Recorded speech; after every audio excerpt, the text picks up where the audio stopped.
Halo sahabatku. Selamat datang kembali di Cerita Momo. Gimana nih kabarnya sahabatku semua hari ini? Semoga kalian semua selalu dalam keadaan sehat dan dilimpahkan kebahagiaan dimanapun kalian berada. Seperti biasa, kita akan kembali masuk ke dalam sebuah kisah yang pastinya akan sangat menguji emosi, menguras kesabaran, dan mungkin membuat kita ikut gregetan.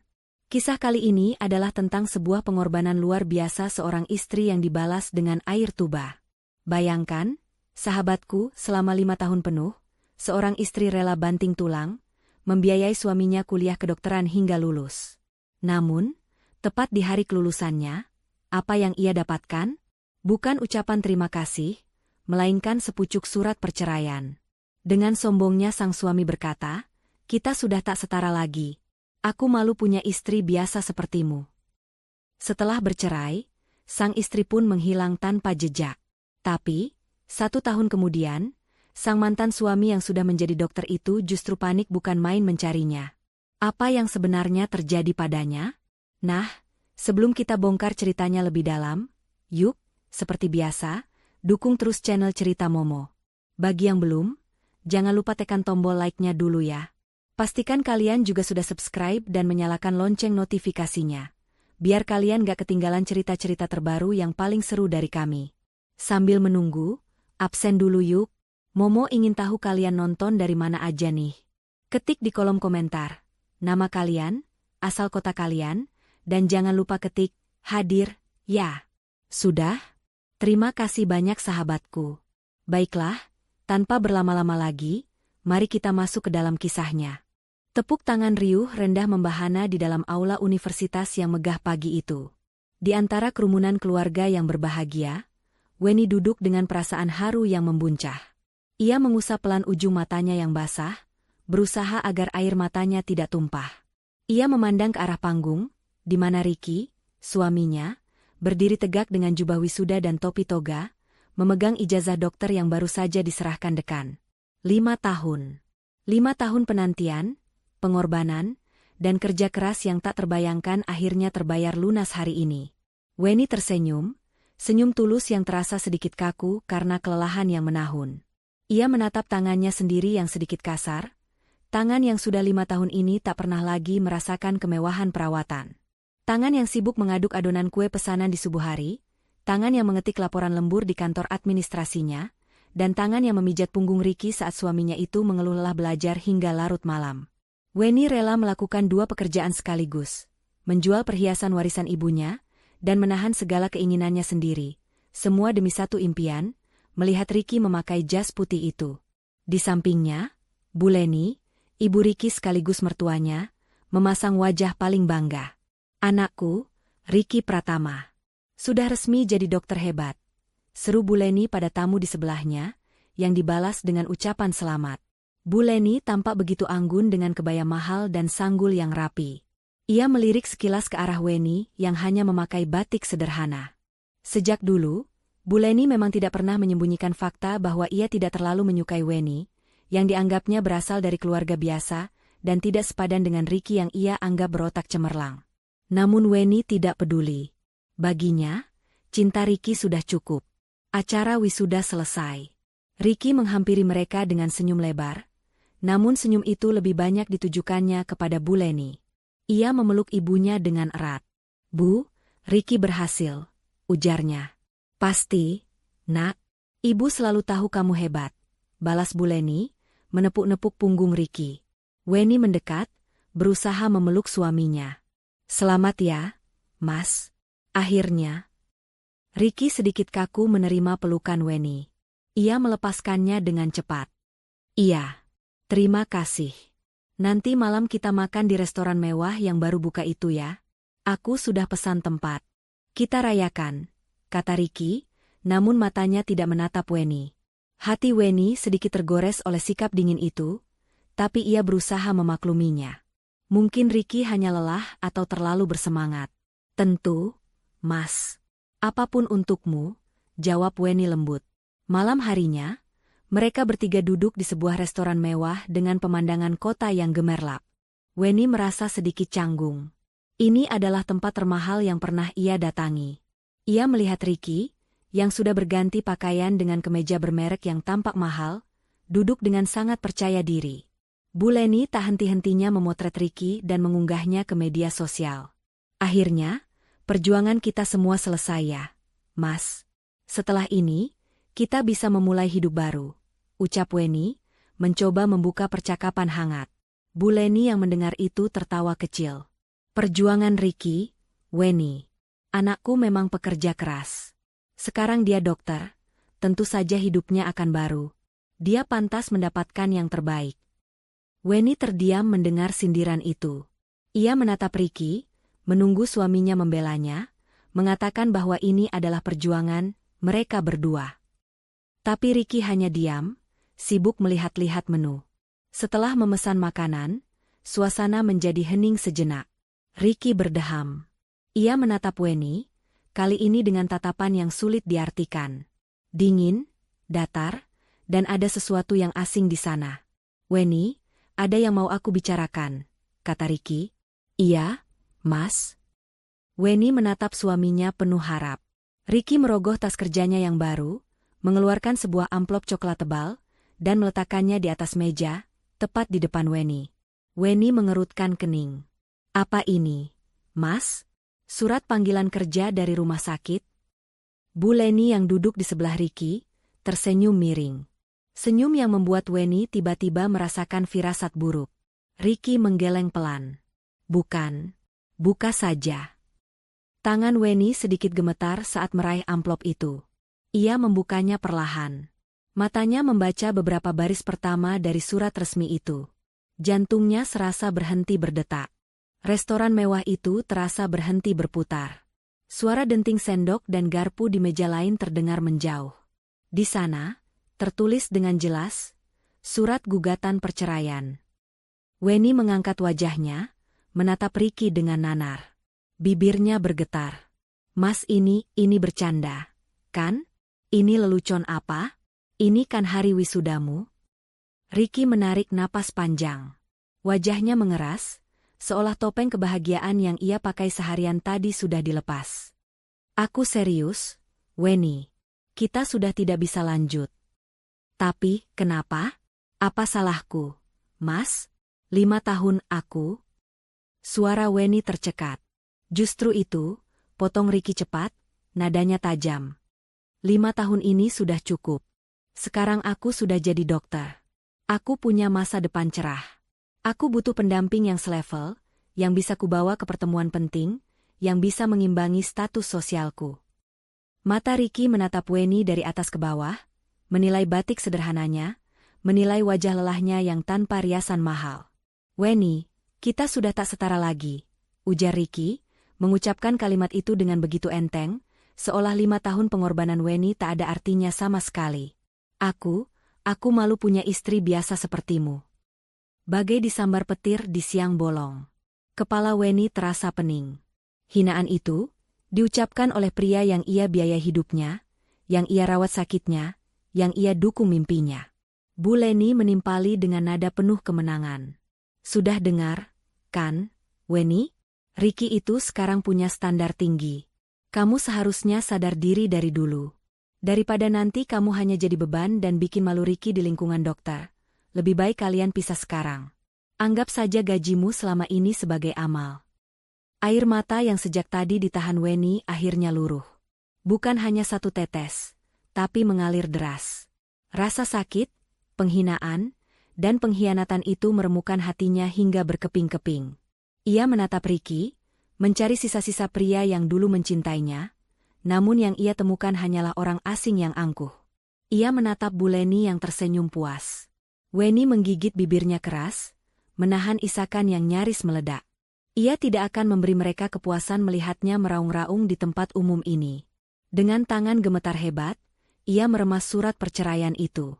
Kata-kata, ganti kendaraan, yang dilontarkan Bu Leni itu bagaikan bensin yang disiramkan ke bara api di dalam hati Weni. Sesuatu di dalam dirinya patah, namun bukan hancur. Sesuatu itu patah dan seketika berubah menjadi baja dingin yang tajam. Air matanya berhenti mengalir seketika. Ia mengangkat kepalanya perlahan, menatap kedua orang di depannya. Tatapannya yang tadi nanar dan penuh luka, kini berubah menjadi dingin, datar, dan tak terbaca. Ia mengusap sisa air mata di pipinya dengan kasar, bukan lagi usapan lembut orang yang putus asa, melainkan usapan tegas seseorang yang sudah mengambil keputusan. Ricky dan Bu Leni sedikit terkejut melihat perubahan drastis itu. Mereka mengira Weni akan meraung-raung, memohon, atau pingsan. Tapi Weni justru terdiam dengan cara yang menakutkan. Cukup. Satu kata itu keluar dari bibir Weni. Suaranya serak karena menahan tangis, namun terdengar sangat kuat dan penuh penekanan. Cukup, Ibu Leni, ulang Weni, kini menatap lurus ke mata mertuanya yang mulai terlihat bingung. Ibu bilang saya harus tahu diri? Ibu bilang pengorbanan saya selama ini hanya sedekah? Ibu bilang saya, kendaraan? Weni tertawa pelan, tawa sinis yang terdengar lebih mengerikan daripada tangisan histeris. Tawa itu membuat Ricky merasa tidak nyaman. Kalian pikir, aku akan diam saja diinjak-injak dan dihina seperti ini? Weni kemudian mengalihkan pandangannya pada Ricky, yang kini tampak sedikit gugup dan mulai salah tingkah. Dan kamu, Mas Ricky, desis Weni, penekanannya pada kata, Mas, terdengar seperti ejekan. Kamu bilang kamu sudah jadi dokter? Kamu bilang gelar itu milikmu? Kamu salah besar. Weni berdiri perlahan dari kursinya. Gerakannya tenang, namun penuh kemarahan yang tertahan. Tangannya yang tadi meremas surat cerai, kini menunjuk lurus ke wajah Ricky yang mulai memucat. Gelar itu milikku juga. Suara Weni tiba-tiba naik 1 oktav, mengejutkan Ricky dan Bu Leni, bahkan membuat beberapa pengunjung di meja sebelah menoleh ke arah mereka. Weni tidak peduli. Setiap rupiah yang membawamu ke wisuda tadi, itu adalah keringatku. Seru Weni, suaranya bergetar karena emosi yang meluap. Setiap buku tebal yang kamu beli dan kamu baca, itu adalah jatah makanku yang kupotong. Setiap malam kamu bisa tidur nyenyak sebelum ujian, aku masih terjaga, mengaduk adonan kue pesanan orang sampai subuh. Kamu. Weni menusuk dada Ricky dengan telunjuknya. Kamu hanya meminjam tubuhku, meminjam tenagaku, meminjam seluruh hidupku selama 5 tahun hanya untuk membeli gelar itu. Dadanya naik turun. Napasnya terengah-engah menahan amarah yang sudah sampai di ubun-ubun. Kalian bilang aku tidak setara? Weni tertawa lagi, kali ini lebih keras. Kalian benar. Aku memang tidak setara. Ia menatap Ricky dan Bu Leni bergantian dengan tatapan tajam yang menusuk. Aku tidak akan pernah setara dengan laki-laki pengecut yang tega mengkhianati istrinya tepat di hari kelulusannya. Dan aku tidak akan pernah setara dengan seorang ibu yang dengan bangga mendukung pengkhianatan anaknya sendiri, hanya demi status sosial. Weni meraih tas selempang sederhananya yang tergeletak di kursi. Dan catat ini baik-baik. Kalian berdua, Weni menekan setiap katanya, akan menyesali ini. Ricky, yang harga dirinya sebagai dokter baru merasa terluka karena diteriaki di depan umum, ikut berdiri. Wajahnya memerah karena malu dan marah. Weni, duduk. Jangan bikin malu. Kamu mau apa lagi? Hah? Harta gono gini? Kita tidak punya apa-apa. Kamu lupa? Semua uangmu sudah habis untuk biaya kuliahku. Seru Ricky, mencoba mengintimidasi Weni agar kembali tunduk. Namun, Weni justru tersenyum. Senyum yang begitu dingin hingga membuat Ricky merasa merinding. Kamu pikir aku sebodoh itu, Mas? Weni mengeluarkan ponselnya. Ia tidak peduli lagi dengan tatapan orang-orang di sekelilingnya. Kamu pikir aku tidak mencium gelagat busukmu sejak 6 bulan lalu? Kamu yang mulai menyembunyikan ponselmu setiap kali aku lewat? Kamu yang mulai sering pulang malam dengan alasan, tugas kelompok, padahal bau parfum wanita lain menempel di bajumu? Kamu yang tiba-tiba punya uang untuk membeli jam tangan bermerek baru, padahal minggu lalu aku baru saja menolak beli baju baru, karena harus menambal cicilan terakhir uang gedung kuliahmu. Mata Ricky terbelalak. Ia tidak menyangka Weni memperhatikan semua itu. Weni menekan sebuah nomor panggilan cepat di ponselnya. Halo, Pak Dimas? Selamat malam. Maaf mengganggu. Ricky mengerutkan kening. Pak Dimas? Pak Dimas siapa? Tanyanya curiga. Bu Leni, yang tadinya angkuh, kini mulai terlihat gelisah. Wajahnya tegang. Weni mengabaikan Ricky sepenuhnya, seolah pria itu tidak ada di sana. Benar, Pak? Ini saya, Weni. Dugaan kita tepat. Jeda sejenak saat Weni mendengarkan suara di seberang telepon. Iya, Pak. Sesuai dugaan saya. Suratnya sudah saya terima malam ini. Persis seperti yang Bapak prediksi skenarionya. Jantung Ricky berdebar kencang. Dugaan? Prediksi? Tolong, lanjut Weni dengan suara tenang yang mematikan. Segera proses semua berkas yang sudah saya titipkan di kantor Bapak minggu lalu. Ya, Pak. Semuanya. Termasuk gugatan balik atas pengkhianatan dan penipuan. Dan yang paling penting, rincian lengkap tuntutan ganti rugi biaya pendidikan dan biaya hidup selama 5 tahun. Tolong kirimkan surat panggilannya secepat mungkin ke alamat rumah sakit tempat dia akan mulai bekerja minggu depan. Mendengar kata ganti rugi, Bu Leni terlonjak dari kursinya. Wajahnya pucat pasi. Gugatan balik? Ganti rugi apa? Weni, kamu jangan mengada-ada. Kamu sudah gila ya? Kamu mau memeras anakku? Pekiknya tertahan, panik. Weni akhirnya mematikan teleponnya. Ia memasukkan ponsel itu kembali ke tasnya dengan gerakan lambat. Ia menatap Bu Leni. Saya tidak gila, Bu. Saya hanya menagih apa yang menjadi hak saya. Bukankah tadi Ibu sendiri yang bilang ini, investasi? Kalau begitu, saya hanya mau investasi saya kembali. Lengkap. Saya menyimpan setiap bukti transfer, setiap kwitansi pembayaran kuliah, bahkan setiap tagihan listrik yang saya bayar sendiri selama 5 tahun ini. Weni lalu beralih menatap Ricky, yang kini berdiri membeku, bibirnya keluh. Kamu pikir aku akan membiarkanmu melenggang bebas dengan gelar yang kubeli dengan darah dan air mataku, lalu kamu pakai untuk mencari istri baru yang setara? Kamu salah besar, Mas. Weni mengambil surat perceraian itu dari atas meja. Di depan mata Ricky dan Bu Leni, ia tidak merobeknya. Ia justru melipatnya rapi dan memasukkannya ke dalam tas. Ini akan jadi bukti tambahan yang bagus di pengadilan. Terima kasih. Aku tidak akan menandatangani surat ceraimu, kata Weni tegas. Tapi aku yang akan menceraikanmu. Dan aku akan pastikan, kamu membayar setiap tetes keringatku, sebelum kamu bisa dengan bangga memakai jas putihmu itu. Tanpa berkata apa-apa lagi, Weni berbalik. Ia berjalan tegak, dengan langkah mantap, keluar dari restoran mewah itu.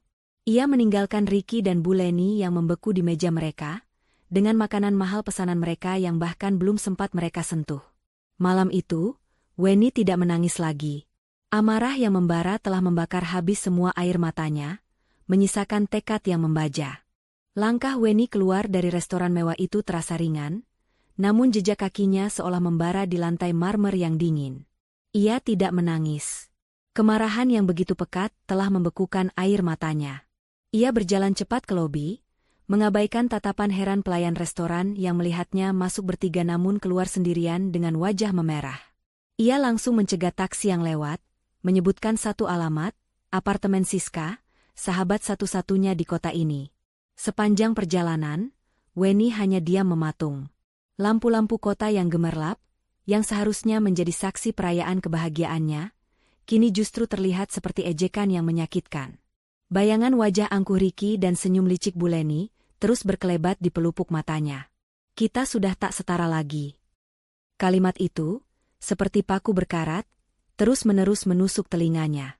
Ia menggenggam erat ponsel di tangannya, tempat di mana kontak Pak Dimas tersimpan.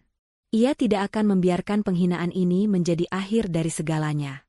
Ini adalah awal. Siska membuka pintu unit apartemen sederhananya dengan wajah mengantuk. Namun, matanya langsung terbelalak kaget melihat Weni berdiri di depannya. Wen? Ada apa malam-malam begini? Bukannya kamu lagi merayakan wisuda Ricky? Weni tidak menjawab. Ia melangkah masuk, dan begitu pintu tertutup, kakinya terasa lemas. Ia bersandar di dinding. Dia menceraikanku, SIS, ucap Weni, suaranya pelan dan serak. Apa? Siska terlonjak kaget. Bercanda kamu. Mana mungkin? Di restoran. Tadi. Tepat di malam wisudanya.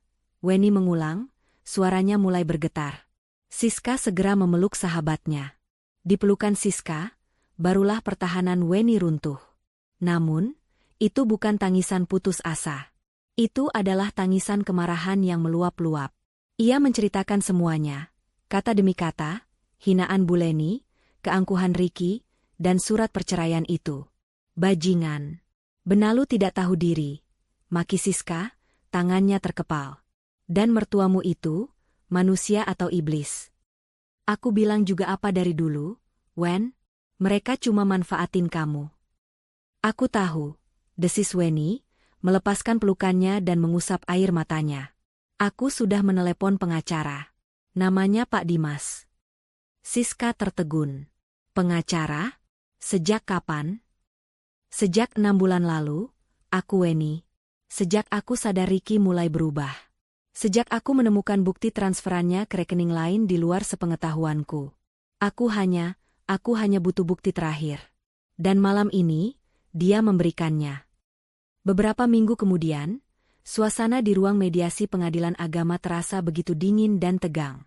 Weni duduk tegak, mengenakan blus batik sederhana namun rapi.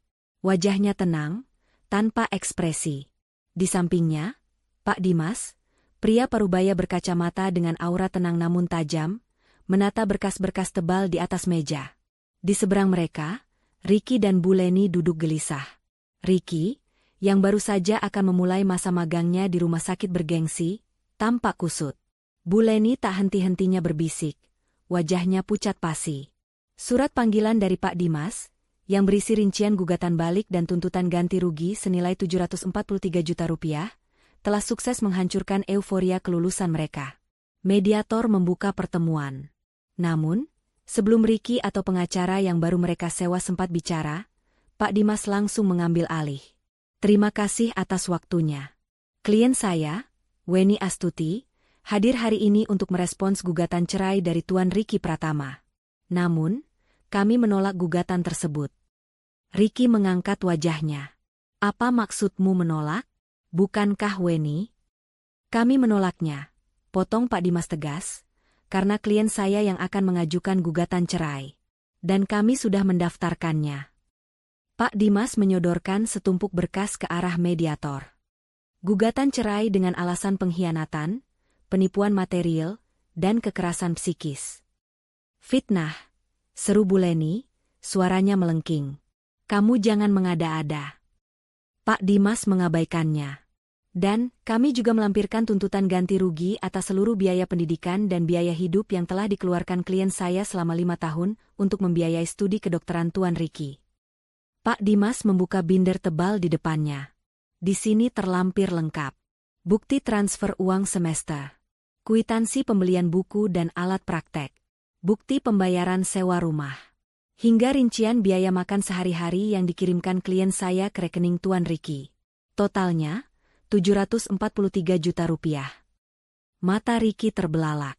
Wajahnya pucat seketika. 743 juta. Itu angka yang tidak masuk akal. Gaji awalnya sebagai dokter magang bahkan tidak ada 1/10-nya dalam setahun. Bu Leni tampak seperti kehabisan napas. Mulutnya ternganga. Pengacara mereka hanya bisa menelan ludah, melihat tumpukan bukti yang begitu rapi. Ini pemerasan. Desis Ricky, suaranya bergetar antara marah dan takut. Itu kewajiban istri. Weni, kamu gila. Weni, yang sejak tadi diam, akhirnya angkat bicara. Ia menatap Ricky lurus-lurus. Kewajiban istri yang kamu sebut, tidak setara? Kewajiban istri yang kamu, malu, untuk mengakuinya? Kewajiban istri yang kamu buang di hari kelulusannya? Tanya Weni, suaranya datar namun menusuk. Aku tidak gila, Ricky. Aku hanya menagih hakku. Suasana hening mencekam. Ricky dan Bu Leni tahu mereka kalah. Mereka tidak punya pembelaan apapun di depan tumpukan bukti itu. Saat itulah Weni memberi isyarat kecil pada Pak Dimas. Pak Dimas mengangguk. Namun, kata Pak Dimas, membuat Ricky dan Bu Leni kembali menegang. Klien saya adalah orang yang berbaik hati. Dia tidak ingin memperpanjang masalah ini. Weni menatap Ricky. Aku akan mencabut gugatan ganti rugi 743 juta itu. Ricky dan Bu Leni ternganga, tidak percaya dengan apa yang mereka dengar. Dengan beberapa syarat, lanjut Weni cepat. 1. Kamu menyetujui gugatan cerai dariku. Penyebabnya harus jelas tertulis, pengkhianatan dan penelantaran. Aku mau harga diriku kembali. Ricky menggertakkan giginya. Itu memalukan. 2. Lanjut Weni, tidak ada tuntutan harta gono gini. Aku tidak akan mengambil apapun dari rumah itu. Dan kamu juga tidak bisa menuntut apapun dariku. Selamanya. Kita impas. 3. Kalian berdua menandatangani perjanjian untuk tidak pernah menggangguku atau keluargaku lagi. 4. Ini semua selesai hari ini. Tanpa banding. Tanpa penundaan. Ricky menatap Bu Leni. Bu Leni, yang ketakutan setengah mati membayangkan harus menjual rumah mereka untuk membayar utang 743 juta itu, langsung mengangguk panik. Setuju. Setuju. Tanda tangani, Ricky. Cepat. Desisnya. Harga diri tidak ada apa-apanya dibanding utang sebesar itu. Ricky, dengan tangan gemetar karena malu dan lega yang bercampur aduk, menandatangani surat kesepakatan itu. Proses perceraian berjalan sangat cepat. Palu diketuk.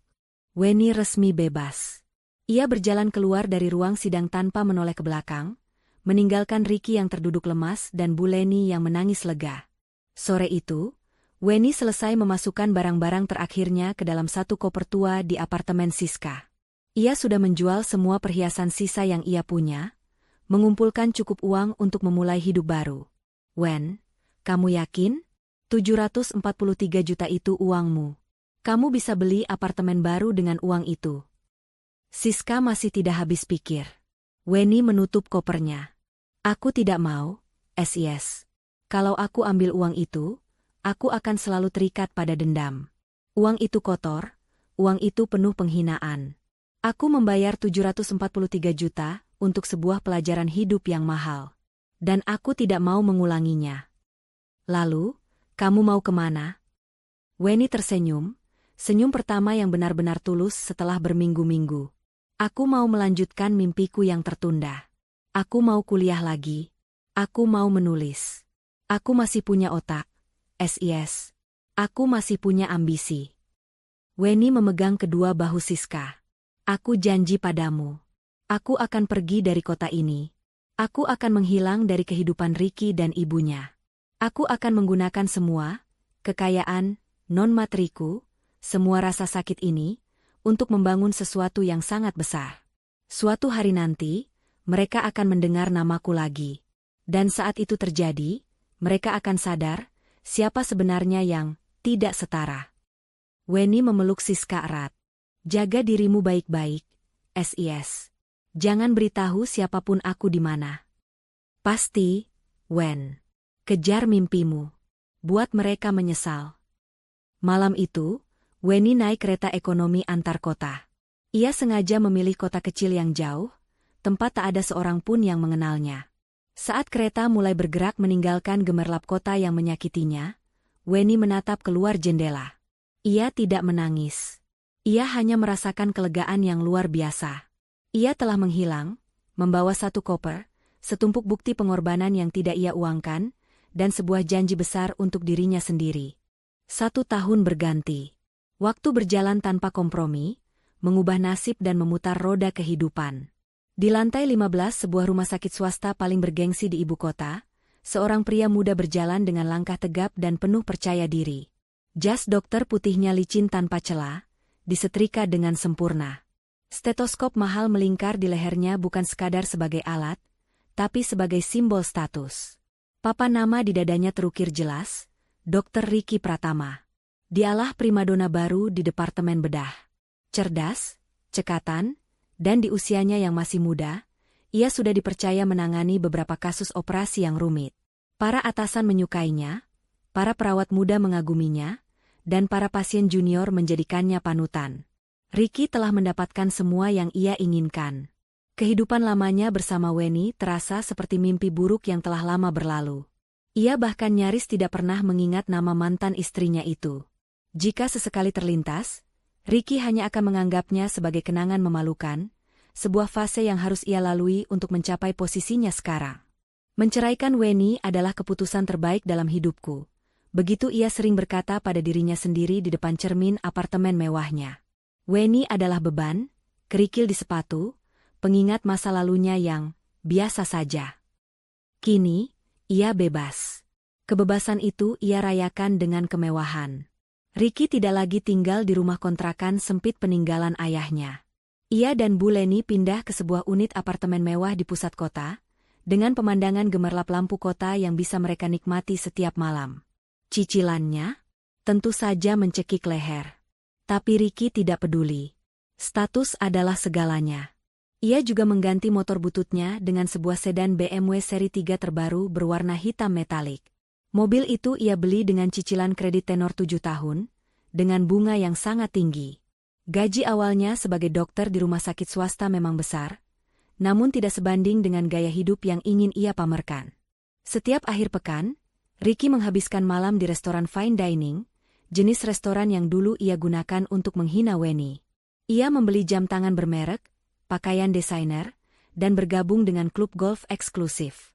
Di permukaan, Dr. Ricky adalah potret kesuksesan sempurna. Namun di balik itu, tumpukan tagihan kartu kredit mulai menggunung. Ia hidup dengan skema gali lubang tutup lubang, menggunakan 5 kartu kredit berbeda untuk saling menutupi, dan mengambil beberapa pinjaman bank dengan dalih renovasi apartemen. Kesombongan Ricky menular sempurna pada Bu Leni. Statusnya sebagai ibu dokter telah mengangkat derajat sosialnya ke level yang tak pernah ia bayangkan. Bu Leni kini menjadi anggota tetap arisan sosialita para istri pejabat dan pengusaha. Setiap berkumpul, tak ada yang ia bicarakan selain kehebatan Ricky. Oh, Ricky? Tentu saja dia sibuk sekali, Jeng. Operasi besar terus. Tadi malam saja baru pulang jam 2 pagi, ujar Bu Leni pada suatu sore di lobi hotel mewah, sambil mengaduk teh mahalnya. Padahal, ia tahu persis Ricky pulang jam 2 pagi bukan karena operasi, melainkan karena menghadiri pesta di sebuah klub malam eksklusif. Kasihan ibu, tapi ya gimana, namanya juga panggilan tugas mulia. Dia itu terlalu berdedikasi. Apartemen barunya, Jeng, lanjut Bu Leni, seolah menjawab pertanyaan yang tidak diajukan. Ah, biasa saja, Jeng. Hanya 3 kamar tidur, pemandangan city light. Ricky yang paksa ibu pindah, katanya biar ibu nyaman di hari tua. Anak itu memang berbakti sekali. Bu Leni tak henti-hentinya mendesak Ricky untuk segera mencari pasangan baru. Ricky, nak, kamu itu sekarang dokter top. Jangan sampai salah pilih istri lagi ya. Cari yang selevel. Putri Profesor Handoko itu, cantik, lulusan Swiss. Atau mungkin Vania, anak pemilik rumah sakit sebelah. Kamu harus ingat, pernikahan itu sekarang adalah investasi sosial untuk kariermu. Celoteh Bu Leni hampir setiap hari. Ricky hanya mengiyakan, menikmati status barunya sebagai bujangan paling diminati. Hari-hari berlalu dalam lingkaran setan kesombongan dan utang. Hingga suatu sore, saat Ricky sedang memimpin rapat evaluasi dengan para dokter junior, sesuatu terjadi. Ia sedang berbicara dengan penuh wibawa, menunjuk ke layar presentasi, ketika tiba-tiba kepalanya terasa pusing berputar. Pandangannya kabur sepersekian detik, dan ia harus berpegangan pada tepi meja agar tidak oleng. Dokter Ricky, Anda tidak apa-apa? Tanya seorang dokter junior, melihat wajah atasannya yang mendadak pucat. Ricky langsung menegakkan tubuhnya, berdeham. Tidak. Hanya sedikit lelah. Terlalu banyak operasi, jawabnya ketus. Kita lanjut. Ia mengabaikan denyutan aneh di pelipisnya. Migrain biasa, batinnya. Hanya kurang tidur dan terlalu banyak kopi. Namun, migrain biasa, itu mulai datang lebih sering. Beberapa hari kemudian, saat ia sedang makan siang di kafetaria rumah sakit, masih dengan gaya angkuhnya, mengomentari masakan koki yang menurutnya kurang berkelas, tangannya tiba-tiba bergetar ringan saat memegang sendok. Getaran itu hanya berlangsung beberapa detik, tapi cukup untuk membuat jantungnya berdebar. Apa ini? Batinnya. Ia mengepalkan tangannya di bawah meja, berusaha mengendalikan getaran itu. Ia menyalahkan pendingin ruangan yang terlalu dingin. Malam harinya, di apartemen mewahnya, gejala itu datang lagi, lebih kuat. Ia baru saja selesai mandi air hangat, bersiap untuk pergi ke acara makan malam yang diadakan Bu Leni, untuk mengenalkannya pada seorang wanita. Ia berdiri di depan cermin besar, membenarkan dasi mahalnya. Tiba-tiba, dunia di sekelilingnya serasa miring. Kepalanya sakit luar biasa, seperti ditusuk ribuan jarum. Pandangannya kabur total, dan telinganya berdenging hebat. Ia terhuyung mundur, menabrak meja rias di belakangnya. Botol-botol parfum mahal berjatuhan ke lantai. Apa yang terjadi? Desis Ricky, memegangi kepalanya yang serasa mau pecah. Ia terduduk di lantai, napasnya tersengal. Keringat dingin membasahi kemeja mahalnya. Sebagai seorang dokter, alarm bahaya di otaknya berbunyi nyaring. Ini bukan kelelahan biasa. Ini bukan migrain. Tapi egonya yang setinggi langit menolak untuk mengakuinya. Ia tidak mungkin sakit. Seorang dokter Ricky Pratama yang hebat, yang sedang berada di puncak karirnya, tidak mungkin jatuh sakit. Ia merangkak ke kotak obat, mengambil 2 butir obat pereda nyeri dosis tinggi. Ia menelannya tanpa air. Setelah 15 menit, rasa sakit itu perlahan mereda, meski denyutan sisanya masih terasa. Ia menatap pantulan dirinya di cermin yang retak di lantai. Wajahnya pucat pasi. Bu Leni menelepon. Ricky, kamu di mana? Fania dan keluarganya sudah menunggu. Jangan bikin malu ibu. Ricky menarik napas dalam-dalam, berusaha mengumpulkan sisa kekuatannya. Iya, Bu. Di jalan. Bohongnya. Ia bangkit berdiri, tubuhnya masih sedikit gemetar. Ia membasuh wajahnya, merapikan kembali rambutnya. Ia menatap tumpukan surat tagihan kartu kredit dan cicilan mobil yang tergeletak di meja kerjanya. Tiba-tiba, semua kemewahan itu terasa dingin dan mencekam. Ada ketakutan yang mulai merayapi hatinya. Tapi ia menepisnya jauh-jauh. Tidak. Aku baik-baik saja, gumamnya. Aku hanya butuh istirahat. Setelah ini, semuanya akan kembali normal. Ia meraih kunci mobil BMW-nya, dan melangkah keluar, kembali memasang topeng kesuksesan dan kesombongannya. Topeng kesombongan yang Ricky kenakan selama setahun penuh itu akhirnya retak, lalu pecah berkeping-keping. Beberapa hari setelah insiden pusing hebat di apartemennya, gejala itu kembali menyerang. Kali ini, di tempat terburuk yang bisa ia bayangkan, di depan meja operasi. Ia sedang memimpin sebuah operasi usus buntu sederhana, sebuah prosedur yang bisa ia lakukan sambil menutup mata.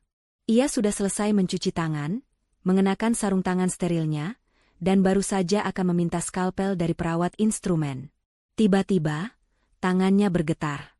Awalnya hanya getaran halus, namun dalam hitungan detik, getaran itu menjadi hebat. Skalpel yang baru saja ia terima nyaris terlepas dari genggamannya.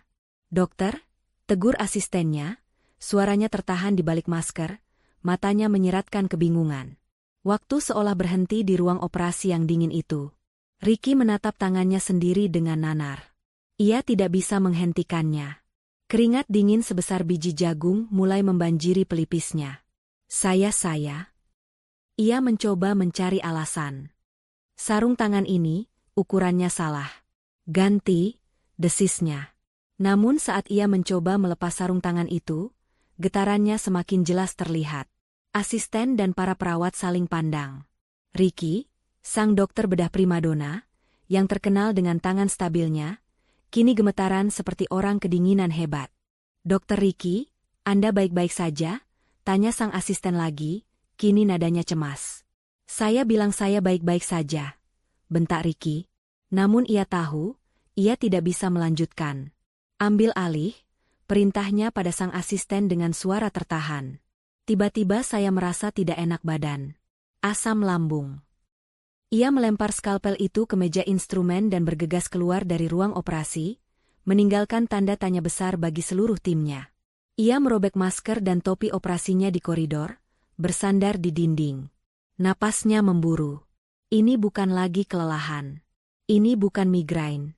Ini adalah sesuatu yang menghancurkan. Karirnya, harga dirinya, masa depannya semuanya bergantung pada kestabilan tangan itu.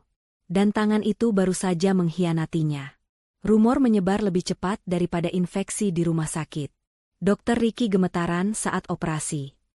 Dia hampir menjatuhkan pisau bedah. Dia membatalkan 3 jadwal operasi besarnya.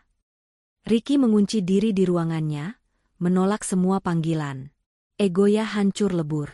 Ia tahu ia tidak bisa mengabaikannya lagi. Ia harus mencari tahu apa yang terjadi, tapi ia terlalu malu untuk diperiksa oleh rekan-rekannya sendiri. Namun, ketakutan akan kehilangan segalanya lebih besar daripada rasa malunya. Malam itu, ia mengatur pertemuan rahasia. Bukan di jam kerja. Ia meminta janji temu pukul 9 malam, jauh setelah jam praktek usai. Ia menelan harga dirinya bulat-bulat dan mendatangi ruangan Dr. Bayu, Kepala Departemen Neurologi. Dr. Bayu adalah seorang dokter senior yang pendiam, brilian, dan sangat berdedikasi. Tipe dokter yang Ricky anggap kuno dan tidak pandai bergaya.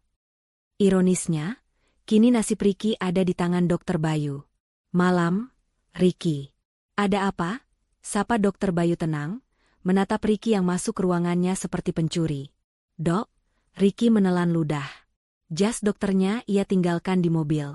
Ia datang sebagai pasien biasa. Saya mengalami beberapa gejala aneh. Tangan saya gemetar. Pandangan saya sering kabur. Dr. Bayu mendengarkan dengan saksama. Wajahnya tetap tenang. Ia melakukan serangkaian tes neurologis dasar pada Ricky. Baring di sana. Ikuti cahaya ini. Pejamkan mata. Rileks. Setiap perintah terasa seperti tamparan bagi Ricky. Ia, sang dokter hebat, kini menjadi pasien yang patuh. Setelah pemeriksaan fisik, Dr. Bayu menatapnya serius. Kita harus lakukan MRI otak dan tulang belakang. Segera. Besok pagi. Keesokan harinya, Ricky menjalani serangkaian tes dengan perasaan campur aduk antara takut dan penyangkalan. Ia menunggu hasilnya di ruangannya, bolak-balik seperti setrikaan.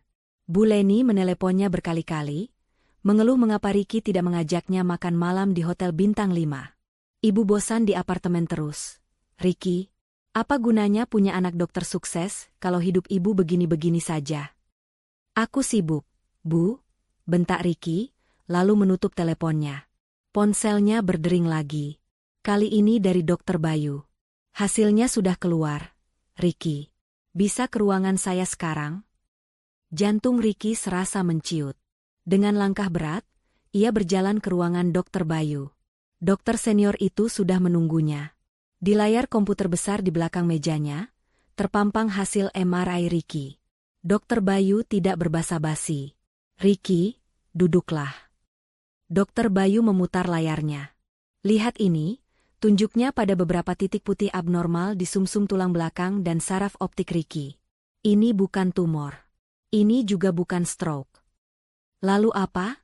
Desis Ricky, suaranya bergetar. Ini penyakit autoimun langka yang sangat agresif. Sistem kekebalan tubuhmu menyerang sistem saraf pusatmu sendiri. Secara spesifik, saraf mata dan tulang belakang. Ini menjelaskan mengapa pandanganmu kabur dan tanganmu gemetar hebat. Jelas Dr. Bayu. Ricky, sebagai seorang dokter, langsung memahami implikasinya. Apa nama penyakitnya? Neuromyelitis optica spectrum disorder. NMOS, jawab Dr. Bayu. Dan dari hasil pemeriksaan, ini tipe yang sangat progresif. Jika tidak ditangani dengan cepat, ini bisa menyebabkan kebutaan permanen dan kelumpuhan. Dunia Ricky runtuh seketika. Kebutaan. Kelumpuhan.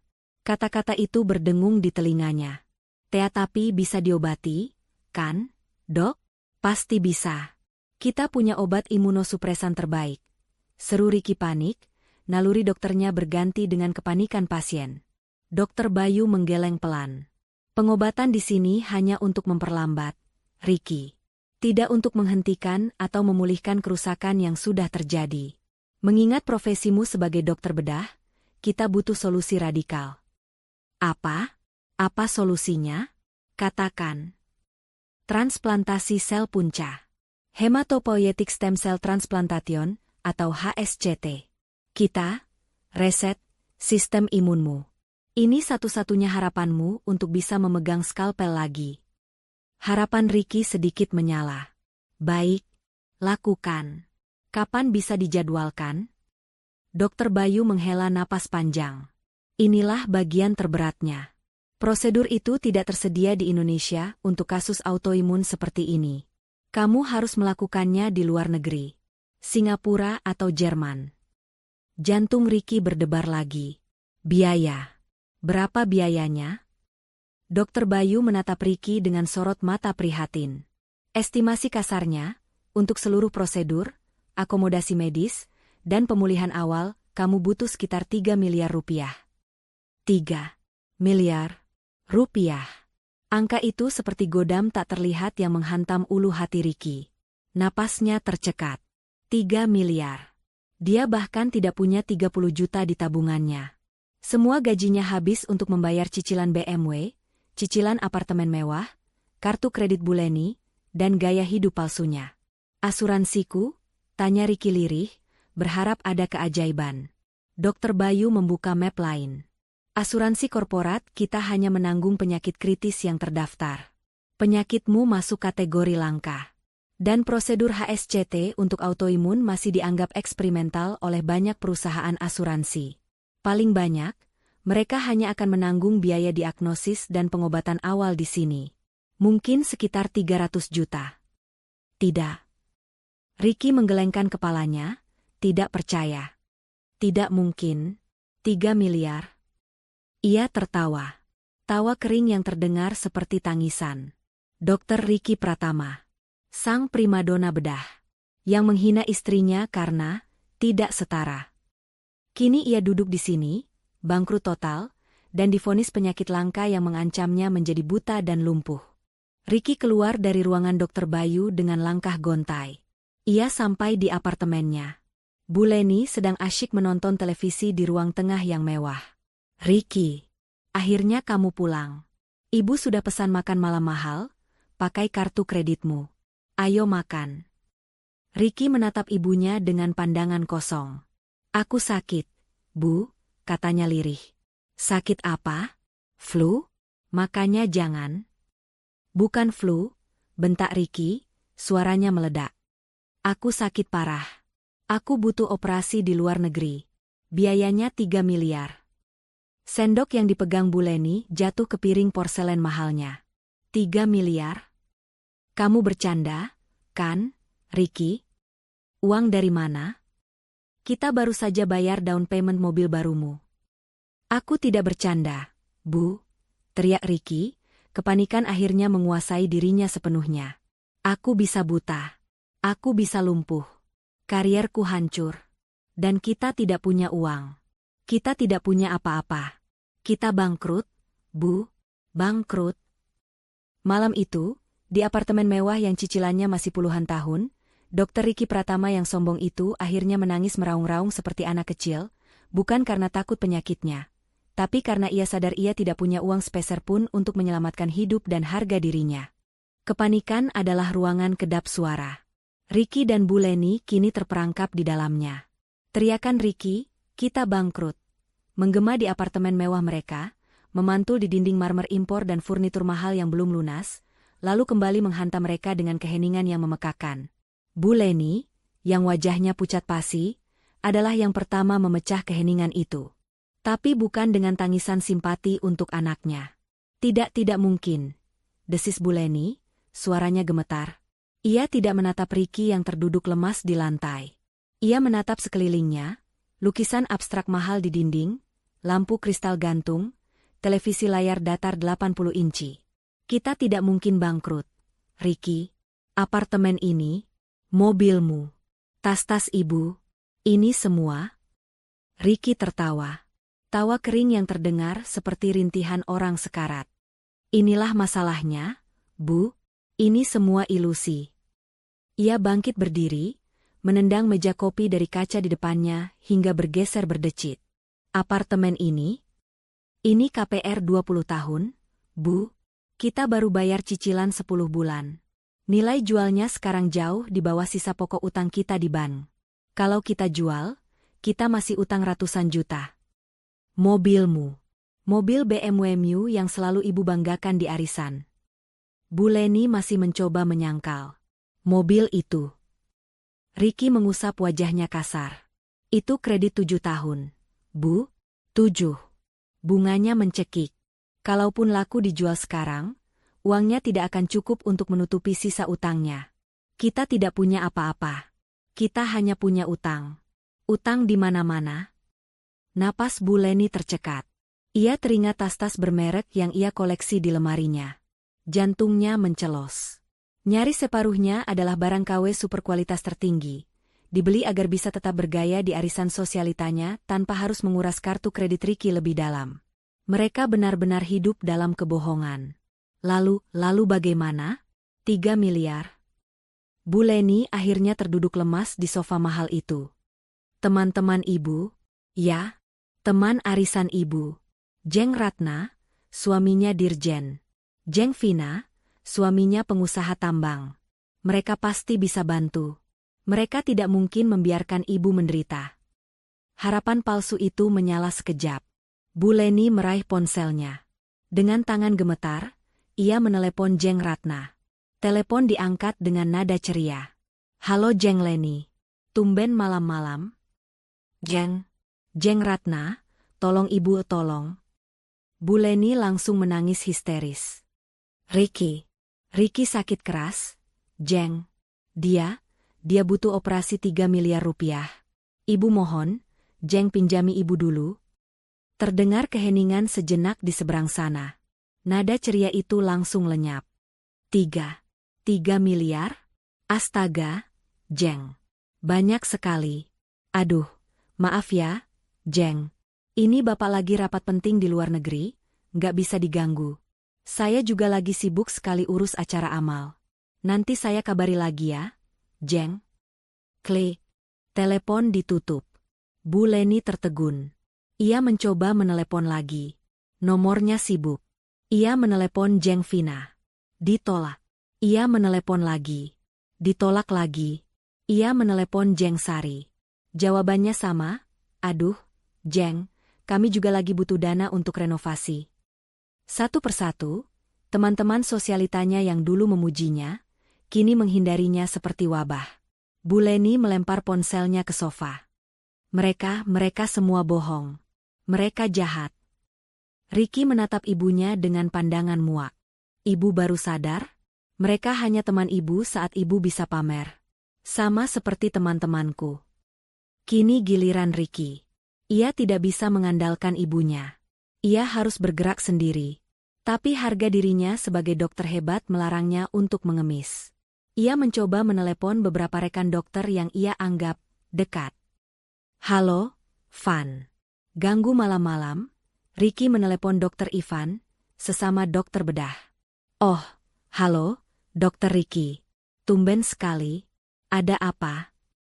Ricky menelan ludahnya. Gini, Van. Aku lagi ada peluang investasi properti bagus sekali di luar. Butuh dana segar cepat. Sekitar 1 atau 2 miliar. Kamu ada pegangan? Terdengar tawa kecil di seberang. Wah, Dokter Ricky ini mainnya investasi miliar sekarang. Saya angkat tangan, Dok. BMW baru, apartemen baru, pasti Dokter Ricky yang lebih jago putar uang. Maaf, Dok. Saya baru bayar DP rumah anak, lagi cekak banget. Sukses ya, Dok, investasinya. Telepon ditutup. Ricky menggeram tertahan. Mereka semua mengira dia kaya raya. Ironis sekali, kesombongan yang ia bangun selama setahun kini menjadi bumerang yang menghalangi pertolongan. Ia mencoba menelepon 2 dokter lain. Jawabannya serupa. Maaf, Dok. Lagi nggak ada. Putus asa, Ricky menelan harga dirinya yang terakhir. Ia membuat janji temu dengan direktur rumah sakit. Ia harus mengakui penyakitnya. Mungkin pihak rumah sakit punya dana talangan darurat untuk staf terbaiknya. Di ruangan direktur yang dingin, Ricky menjelaskan situasinya, tanpa drama, hanya fakta medis. Direktur mendengarkan dengan penuh simpati. Dokter Ricky, saya sungguh prihatin. Ini kabar yang sangat mengejutkan. Tentu kami akan bantu maksimalkan klaim asuransi Anda. Tapi, Pak, asuransi hanya menanggung 300 juta. Saya butuh 3 miliar. Apakah rumah sakit tidak bisa meminjamkan? Saya bisa potong gaji 10 tahun, 20 tahun, saya tidak peduli. Pinta Ricky, nada arogansinya hilang total. Direktur itu menggeleng pelan. Dokter Ricky, kami ini institusi medis, bukan bank. Kami tidak punya alokasi dana sebesar itu untuk pinjaman pribadi staf. Sekalipun itu Anda. Aturan kami ketat. Bantuan 300 juta dari asuransi itu sudah maksimal. Sisanya, saya sarankan Anda mungkin bisa, menggunakan aset pribadi Anda dulu, mobil Anda, apartemen Anda. Tamparan itu terasa lebih keras daripada diagnosis Dr. Bayu. Aset. Lagi-lagi aset. Ricky keluar dari ruangan direktur dengan kaki gemetar. Ia resmi terpojok. Tidak ada teman, tidak ada kolega, tidak ada institusi, tidak ada aset. Ia sendirian. Hari-hari berikutnya terasa seperti neraka. Ricky terpaksa mengambil cuti medis. Pihak manajemen rumah sakit menyetujuinya dengan cepat, terlalu cepat, seolah mereka lega menyingkirkan dokter yang tangannya bermasalah. Rumor mulai menyebar liar. Gejala Ricky memburuk. Pagi itu, ia terbangun dan pandangan mata kirinya sedikit kabur di bagian tepi. Seperti ada selaput tipis yang menghalangi. Penyakit itu tidak menunggu. Ia duduk di ruang tengah apartemennya yang gelap. Gorden mahal itu ia tutup rapat. Bu Leni mengurung diri di kamarnya, entah menangis atau tidur, Ricky tidak peduli. Ia menatap ponsel di tangannya. Daftar kontaknya terasa begitu penuh, namun begitu kosong. Ia mulai menghapus nama-nama, Jeng Ratna, blokir, Dr. Ivan, penjilat, Fania, mata duitan. Ia menghapus puluhan nama. Layar ponselnya kini hanya menyisakan nama-nama yang esensial. Keluarganya yang di kampung, yang tidak mungkin punya uang, dan tangannya berhenti menggulir saat sampai di huruf S. Siska. Nama itu terdiam di sana. Siska. Sahabat Weni. Satu-satunya orang yang mungkin tahu di mana Weni berada. Weni mantan istrinya yang biasa saja. Weni yang ia campakan karena tidak setara. Weni yang ia hina dengan ganti kendaraan. Weni yang selama 5 tahun menjadi penyedia dana tanpa syarat untuknya. Rasa malu yang luar biasa membakar wajah Ricky. Menghubungi Siska adalah pilihan paling hina. Itu adalah pengakuan kalah paling telak. Itu adalah bukti bahwa ia telah gagal total. Tapi di sisi lain, Weni adalah satu-satunya orang di dunia ini yang pernah memberinya segalanya tanpa pamrih. Ia teringat kata-kata terakhir Weni di restoran itu, kalian berdua akan menyesali ini. Penyesalan itu kini hadir. Bukan lagi sekadar rasa bersalah, tapi penyesalan yang konkret, yang mencekik, yang datang dalam bentuk vonis kebutaan dan kelumpuhan. Ia menatap nama, Siska, di layarnya. Tangannya gemetar hebat. Gemetar karena penyakitnya, dan gemetar karena putus asa. Ia tidak punya pilihan lain. Keberanian Ricky yang selama ini ia banggakan, yang ia gunakan untuk menghina Weni, yang ia pakai sebagai tameng kesombongan di rumah sakit, kini menciut menjadi sekecil debu. Ia menatap nama, Siska, di layar ponselnya selama hampir 1 jam. Tangannya, yang kini gemetarannya semakin sulit dikendalikan, berulang kali terangkat untuk menekan tombol panggil, lalu turun lagi. Setiap kali ia nyaris menekan, telinganya seolah mendengar kembali tawa sinis Bu Leni dan suaranya sendiri yang angkuh, kita sudah tak setara lagi. Rasa malu itu terasa seperti asam lambung yang naik membakar kerongkongannya. Menghubungi Siska adalah bendera putih. Itu adalah pengakuan bahwa Weni, wanita, biasa, yang ia buang, adalah satu-satunya harapan terakhirnya. Sementara ia ragu, mata kirinya kembali berdenyut. Bayangan buram di tepinya terasa semakin tebal. Ketakutan akan kebutaan jauh lebih menusuk daripada rasa malu. Ia menarik napas tajam. Persetan dengan harga diri. Ia menekan tombol panggil. Nada sambung berbunyi sekali. 2 kali. 3 kali. Tepat saat Ricky mengira Siska tidak akan mengangkatnya, panggilan itu terhubung. Tidak ada suara halo. Hanya keheningan yang dingin. Halo, suara Ricky serak. Halo, Siska. Terdengar helaan napas sinis di seberang sana. Hebat. Ternyata kamu masih simpan nomorku, Dr. Ricky Pratama yang terhormat. Suara Siska terdengar begitu tajam dan penuh kebencian, membuat nyali Ricky semakin ciut. Yes. Siska, aku minta maaf ganggu malam-malam. Minta maaf? Siska tertawa. Tawa yang sama sekali tidak terdengar ramah. Sudah setahun lebih kamu membuang sahabatku seperti sampah. Dan sekarang kamu meneleponku untuk minta maaf? Agak terlambat, menurutmu? Bukan itu. Ricky mengusap wajahnya yang berkeringat dingin. Aku cuma mau tanya kabar Weni. Tawa Siska berhenti seketika. Hening sejenak, digantikan oleh nada suara yang sangat berbahaya. Kamu tanya apa? Kabar Weni?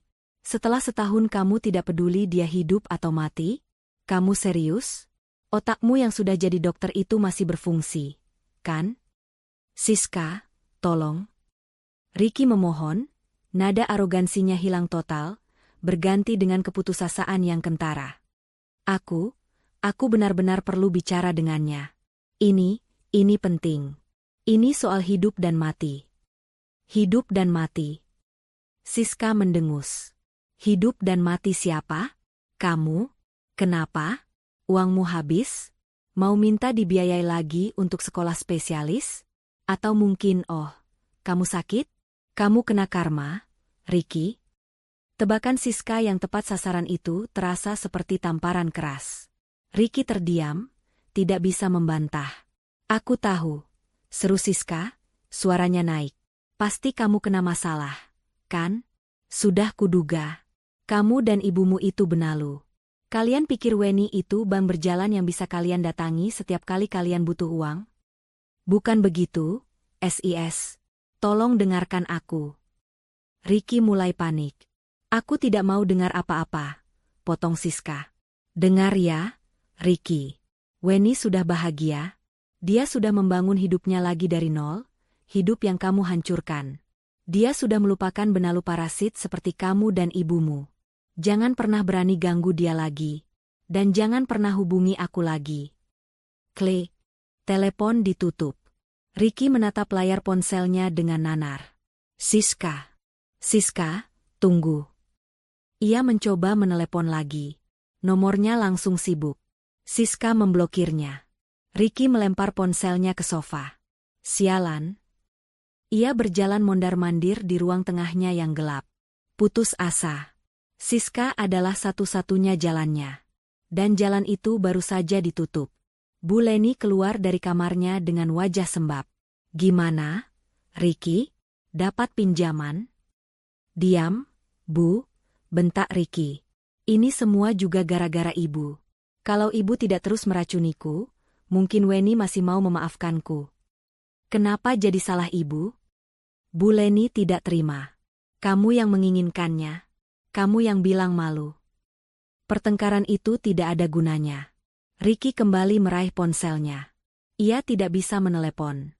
Tapi ia masih bisa mengirim pesan. Dengan tangan gemetar, kombinasi penyakit dan putus asa, ia mengetik pesan singkat. Siska, aku tahu kamu benci aku. Aku pantas mendapatkannya. Tapi aku mohon. Ini bukan soal uang untuk foya-foya. Aku sakit parah. Namanya Nmos. Aku butuh operasi 3 miliar atau aku bisa buta dan lumpuh permanen. Dokter Bayu di RS Sentosa yang mendiagnosisku. Kamu bisa cek. Aku tidak tahu harus minta tolong siapa lagi. Aku cuma mau minta maaf sama Weni. Tolong, yes. Beritahu aku di mana dia. Ia menekan tombol kirim. Centang 2. Biru.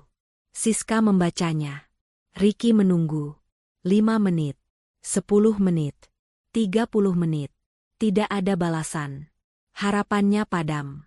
Siska benar-benar tidak peduli. Tentu saja. Kenapa juga Siska harus peduli? Ricky membanting ponselnya lagi. Selesai. Tamat sudah riwayatnya. Namun 1 jam kemudian, sebuah notifikasi pesan masuk berbunyi. Dari Siska. Jantung Ricky berdebar kencang. Ia buru-buru membukanya. Itu bukan alamat. Itu bukan nomor telepon Weni. Itu hanya 1 kalimat balasan yang dingin. Kamu pikir Weni masih sama seperti dulu? Kamu pikir dia masih Weni yang biasa, yang bisa kamu injak-injak kapanpun kamu mau? Kamu pikir dia bakal menangis kasihan mendengar penyakitmu? Lucu sekali. Ricky merosot. Siska hanya mengejeknya. Tapi kemudian, ada satu pesan lagi di bawahnya. Weni yang sekarang terlalu sibuk mengurus yayasan barunya, untuk sekadar mengingat sampah masa lalunya. Kalau kamu memang butuh bantuan, cari saja sendiri. Jangan jadi pengecut. Pesan itu selesai. Tapi Ricky terpaku pada satu kata. Yayasan? Yayasan apa? Weni punya yayasan? Weni yang biasa. Itu? Apa maksud Siska? Ini jebakan? Atau ejekan lain? Tangannya yang gemetar buru-buru meraih laptop di meja kerjanya. Mata kirinya yang buram membuatnya harus mendekatkan wajah ke layar. Ia membuka mesin pencari. Apa yang harus ia ketik? Yayasan Weni? Ia mengetiknya. Hasil pencarian pertama yang muncul membuatnya tertegun. Bukan akun media sosial. Bukan blog pribadi. Tapi sebuah situs web profesional. The Weni Foundation. Jantung Ricky serasa berhenti berdetak. Ia mengklik tautan itu. Sebuah halaman muka yang sangat elegan dan profesional terbuka. Di halaman depan, terpampang foto seorang wanita. Itu Weni. Tapi, itu bukan Weni yang ia kenal. Weni di foto itu mengenakan blazer berwarna biru tua yang pas di badan, rambutnya dipotong sebahu dengan tatanan yang rapi. Ia berdiri di depan sebuah gedung modern, tersenyum tipis ke arah kamera. Senyumnya bukan lagi senyum lembut seorang istri yang patuh. Itu adalah senyum seorang pemimpin. Senyum penuh wibawa, percaya diri, dan dingin. Di belakangnya, di dinding lobi gedung itu, terpasang plakat perak besar bertuliskan, The Weni Foundation, mewariskan kebaikan, membangun masa depan. Ricky menggulir ke bawah dengan tangan gemetar. Ia membaca bagian, tentang kami. Didirikan oleh Weni Astuti, seorang penulis buku inspiratif terlaris, bangkit dari abu, The Weni Foundation adalah organisasi nirlaba yang didedikasikan untuk membantu mereka yang berjuang. Penulis buku? Bestseller? Kapan Weni menulis buku? Ia terus membaca. Ia sampai pada bagian, program kami. Ada beberapa program. Dan matanya terkunci pada program unggulan mereka. Beasiswa Pelita Cendekia, bantuan dana pendidikan penuh dan biaya operasi darurat untuk mahasiswa kedokteran berprestasi yang kurang mampu. Laptop itu nyaris jatuh dari pangkuannya. Napas Ricky tercekat di tenggorokan. Ini tidak mungkin. Ini lelucon.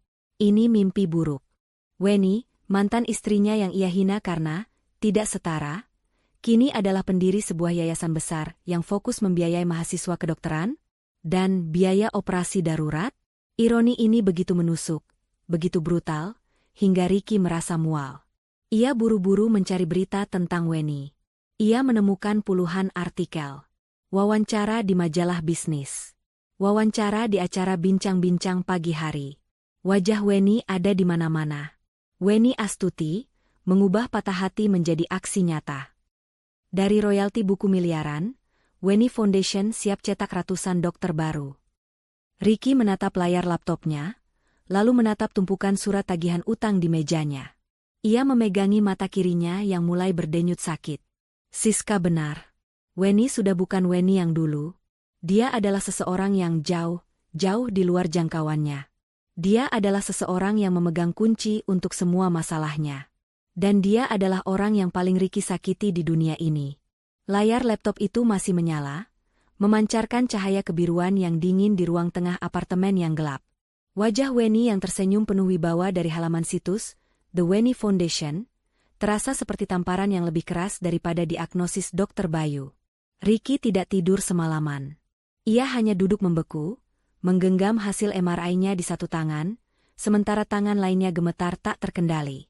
Mata kirinya kini terasa sangat tidak nyaman. Pandangannya semakin menyempit. Penyakit itu tidak memberinya waktu untuk berpikir. Ironi dari situasi ini begitu kejam, begitu sempurna. Wanita yang ia buang karena dianggap tidak setara, kini adalah satu-satunya orang di planet ini yang secara spesifik mendedikasikan hidupnya untuk membantu kasus-kasus seperti dirinya. Di dalam kamarnya, Bu Leni tidak lagi menangis. Ia hanya diam. Syok yang dialaminya begitu besar, hingga ia tak mampu lagi memproses kenyataan. Arisan sosialitanya berhenti mengundangnya. Kartu kredit tambahannya diblokir oleh bank. Ia kini sama terperangkapnya seperti Ricky. Ricky tahu ia tidak punya pilihan. Malu, harga diri, kesombongan, semua itu tidak ada artinya jika ia menjadi buta dan lumpuh. Ia harus mendatangi Weni. Ia harus membuang sisa-sisa harga dirinya yang terakhir. Masalah pertama muncul, uang. Ia tidak punya uang tunai sepeser pun. Semua kartu kreditnya sudah mencapai batas maksimal. Ia menatap kunci mobil BMW-nya yang tergeletak di meja. Percuma. Surat-suratnya ditahan oleh pihak leasing. Ia melirik jam tangan mewah yang melingkar di pergelangan tangannya. Satu-satunya aset yang ia miliki, yang juga masih dalam cicilan kartu kredit. Ia melepasnya. Persetan, desisnya. Ia mengambil jaket, menutupi piyamanya, dan bergegas keluar. Ia pergi ke pegadaian di dekat pasar, tempat yang dulu ia pandang dengan jijik. Ia, Dr. Ricky Pratama, harus mengantre bersama ibu-ibu yang menggadaikan perhiasan emas palsu. Jam tangan mewah itu dihargai sangat murah. Hanya cukup untuk biaya taksi pulang pergi ke alamat yayasan, dan mungkin sisa untuk makan sekali. Ia naik taksi online, memilih opsi termurah. Perjalanan menuju kawasan pusat bisnis, tempat alamat yayasan Weni tertera, terasa seperti perjalanan menuju tiang gantungan. Ia, yang terbiasa menyetir BMW-nya dengan angkuh, kini duduk di kursi belakang mobil kecil yang berbau pengharum ruangan murahan. Ia menatap keluar jendela, melihat gedung-gedung tinggi yang dulu ia anggap sebagai taman bermainnya. Taksi berhenti di depan sebuah lobi gedung perkantoran yang modern dan megah. Dinding kaca menjulang tinggi, lobi marmernya berkilauan. Di atas pintu masuk putar yang elegan, terpasang plakat perak raksasa yang berkilauan diterpa matahari pagi, The Weni Foundation. Ricky membayar taksi dengan sisa uangnya. Ia berdiri gemetar di trotoar. Ini nyata. Ini bukan sekadar situs web. Ini adalah sebuah imperium kecil. Ia merapikan jaketnya yang kusut. Ia merasa seperti pengemis. Dengan langkah berat, ia mendorong pintu kaca itu. Lobi yayasan itu begitu berbeda dari bayangannya. Tidak seperti kantor LSM kecil yang kumuh. Tempat ini lebih mirip lobi hotel bintang 5. Sibuk, profesional, dan penuh energi positif. Beberapa anak muda berseragam rapi, mungkin penerima beasiswa yang sedang magang, berjalan cepat sambil membawa tumpukan map. Dindingnya dihiasi foto-foto besar. Weni berjabat tangan dengan rektor universitas. Weni meresmikan sebuah klinik desa. Weni tersenyum dikelilingi mahasiswa-mahasiswa kedokteran yang menatapnya penuh kagum. Jantung Ricky serasa diremas. Semua ini, Weni membangun semua ini dari rasa sakit yang ia berikan. Ia berjalan ragu ke meja resepsionis yang terbuat dari kayu solid mahal. Seorang wanita muda yang ramah langsung tersenyum padanya. "Selamat pagi, Pak. Ada yang bisa kami bantu? Apakah sudah ada janji temu?" Suara Ricky tercekat. Saya. Ia berdeham, berusaha terdengar berwibawa. "Saya Ricky Pratama. Saya perlu bertemu dengan Weni. Ibu Weni Astuti." Resepsionis itu mengetik sesuatu di komputernya. "Mohon maaf, Pak Ricky Pratama, sepertinya tidak ada nama Bapak di jadwal janji temu Ibu Weni hari ini. Jadwal beliau sangat padat." Tidak. Kamu tidak mengerti." Ricky mulai panik. Ia maju selangkah, suaranya sedikit meninggi. "Ini darurat. Ini personal. Bilang padanya, ini Ricky. Dia pasti mau bertemu saya." Resepsionis itu tersenyum, senyum profesional yang kini terasa seperti tameng baja. "Mohon maaf sekali, Pak. Saya tidak bisa mengganggu rapat beliau jika tidak ada janji temu sebelumnya. Mungkin Bapak bisa meninggalkan pesan, atau..." "Saya bilang ini darurat. Hidup dan mati," seru Ricky, nadanya mulai putus asa. Tangannya mulai gemetar hebat, dan ia terpaksa menyembunyikannya di dalam saku jaket. Beberapa orang di lobi mulai menoleh. Resepsionis itu tampak sedikit tegang, tangannya nyaris meraih gagang telepon untuk memanggil keamanan. "Ada keributan apa ini?" Sebuah suara tenang, dalam, dan sangat familiar terdengar dari arah lift pribadi di sudut lobi. Ricky membeku. Ia mengenali suara itu. Ia perlahan berbalik. Di sana, berdiri tegak dalam setelan jas abu-abu yang mahal dan dijahit sempurna, adalah Pak Dimas, pengacara Weni. Wajahnya tetap sama tenang, namun tatapan matanya di balik kacamata mahal itu kini jauh lebih tajam. Ia tidak lagi terlihat seperti pengacara kecil yang membela istri tertindas. Ia terlihat seperti penasihat hukum korporat papan atas. Pak Dimas menatap Ricky. Tidak ada ekspresi terkejut di wajahnya. Hanya ada pengamatan yang dingin. Ia berjalan mendekat. Tuan Ricky Pratama, saya tidak menyangka kita akan bertemu lagi. Dan di sini. Ricky menelan ludah. Rasa malunya kini bercampur dengan ketakutan. Pak Dimas, Bapak masih ingat saya? Pak Dimas tersenyum tipis. Oh, saya tidak pernah melupakan klien yang berpotensi menghasilkan 743 juta. Dan saya juga tidak pernah melupakan orang yang melepaskan kesempatan itu. Ia melirik ke resepsionis. Tidak apa-apa, Vina. Saya yang akan menangani tuan ini. Pak Dimas memberi isyarat agar Ricky mengikutinya ke area tunggu yang lebih privat, deretan sofa kulit yang nyaman. Ricky duduk di tepi sofa, tubuhnya kaku. Jadi, Pak Dimas memulai, duduk di hadapannya dengan santai, menyilangkan kakinya. Ada apa gerangan yang membawa Anda ke sini, Tuan Ricky? Setelah 1 tahun lebih? Jangan bilang Anda berubah pikiran soal 743 juta itu dan ingin membayarnya. Bukan, potong Ricky cepat. Bukan itu. Saya sakit, Pak. Saya sakit parah. Saya tahu, jawab Pak Dimas datar. Mata Ricky terbelalak. Bagaimana Bapak bisa tahu? Siska, sahabat Ibu Weni. Dia menelepon Ibu Weni tadi malam setelah Anda mengiriminya pesan. Dia menceritakan semuanya. Termasuk soal most dan kebutuhan 3 miliar Anda. Ibu Weni yang meminta saya menemui Anda jika Anda nekat muncul di sini. Ricky terhenyak. Jadi, Siska melapor. Weni tahu ia akan datang. Ini semua sudah diatur. Ia merasa seperti tikus yang masuk perangkap.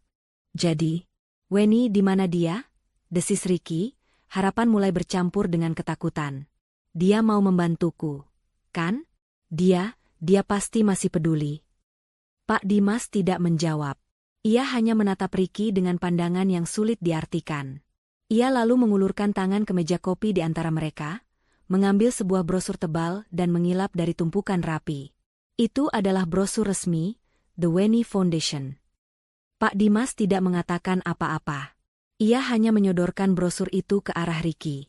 Tangan Ricky yang gemetar hebat meraih brosur itu. Ia membukanya. Di halaman kedua, terpampang jelas visi dan misi yayasan. Dan di halaman ketiga, program unggulan itu. Beasiswa Pelita Cendekia, bantuan dana pendidikan penuh dan bantuan biaya operasi darurat untuk mahasiswa kedokteran dan tenaga medis. Semuanya nyata. Tertulis hitam di atas putih. Ricky mengangkat wajahnya, menatap Pak Dimas dengan mata memohon. Pak, ini programnya. Ini berarti Weni mau membantuku, kan? Ya, kan? Pak Dimas bersandar di sofa. Ia menatap Ricky lama, sebelum akhirnya berbicara dengan nada pelan dan mematikan. Ibu Weni memang membangun yayasan ini untuk membantu orang. Tapi, Tuan Ricky, program ini ada prosedurnya. Prosedur apa? Saya akan lakukan apa saja. Pak Dimas tersenyum tipis. Bagus. Kalau begitu, silakan kembali ke meja resepsionis. Untuk apa? Tanya Ricky bingung. Untuk mengambil formulir, jawab Pak Dimas. Formulir pendaftaran penerima bantuan dana medis. Anda harus mengisinya dengan lengkap. Lampirkan surat keterangan tidak mampu dari kelurahan, rincian utang-utang Anda, surat diagnosis resmi dari Dr. Bayu, dan tentu saja surat rekomendasi. Nanti tim kami akan meninjau, apakah Anda layak atau tidak. Ricky membeku. Surat keterangan tidak mampu. Dia, seorang dokter Ricky Pratama, harus meminta surat miskin dari kelurahan. Anda, lanjut Pak Dimas, datang ke sini bukan sebagai mantan suami yang mencari belas kasihan, Tuan Ricky. Anda datang ke sini sebagai pemohon. Sebagai pengemis. Sama seperti puluhan pemohon lainnya. Sekarang, silakan ambil formulirnya. Ricky keluar dari lobi megah, The Weni Foundation, dengan langkah gontai. Tubuhnya terasa ringan sekaligus berat, seolah jiwanya sudah ditarik keluar. Di tangannya, tergenggam selembar brosur dan beberapa lembar formulir pendaftaran yang terasa lebih berat daripada vonis Dr. Bayu. Formulir pendaftaran penerima bantuan. Surat keterangan tidak mampu dari kelurahan. Kata-kata itu menari-nari di depan matanya yang mulai buram. Iya, Dr. Ricky Pratama, yang fotonya pernah dipajang di majalah kesehatan internal rumah sakit, kini harus mengemis surat miskin di kelurahan. Ini adalah penghinaan di level yang tak pernah ia bayangkan. Pak Dimas bahkan tidak mengantarnya keluar. Ia dibiarkan berjalan sendiri, melewati tatapan ingin tahu para staf muda yang melihatnya masuk dengan Pak Dimas dan kini keluar dengan wajah pucat pasi. Ia sampai di apartemennya yang terasa seperti penjara mewah. Bu Leni langsung menyambutnya di depan pintu. "Gimana, Ricky? Kamu ketemu Weni? Dia mau bantu, kan? Dia pasti masih cinta sama kamu. Ibu yakin." Ricky tidak menjawab. Ia berjalan lurus ke meja makan dan melempar formulir itu ke atas meja marmer. "Baca," desisnya. Bu Leni meraih kertas-kertas itu. Matanya membelalak saat membaca judul formulir itu. "Apa ini? Formulir? Kenapa pakai formulir segala? Dia kan mantan istrimu." Lalu matanya sampai pada daftar persyaratan. Lampirkan. Surat keterangan. Tidak mampu, dari kelurahan. Suara Bu Leni melengking. "Weni sudah gila. Dia mau mempermalukan kita. Dia mau kita mengemis. Dia sudah berhasil, Bu," teriak Ricky, suaranya pecah. Ia meninju dinding di sebelahnya, namun tinjunya terasa lemah. Tangannya terlalu gemetar. "Dia sudah berhasil membuatku jadi pengemis. Apa ibu pikir aku punya pilihan lain? Hah? Ibu mau aku buta? Ibu mau aku lumpuh di kursi roda sementara ibu mendorongku di apartemen ini, yang bulan depan akan disita ban?" Bu Leni terdiam.